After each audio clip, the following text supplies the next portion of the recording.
Ganda nung eskinita dito, parang Encantadia. Oh. Ayan. Eh, parang lulusot ka sa Encantadia. Dito ako dumaan. Hala. Hala, ganda naman ang bunga ng puno na to. Ang puno kaya to?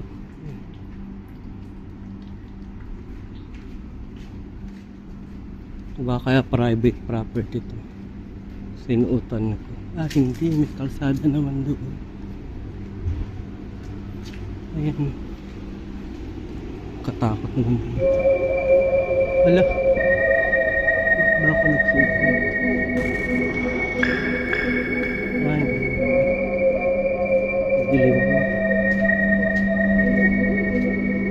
Ayun, medyo banat.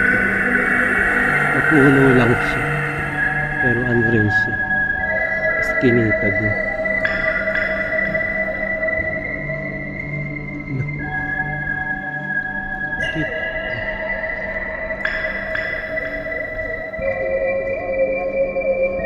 Mahilig ko talagang takutin yung sarili ko.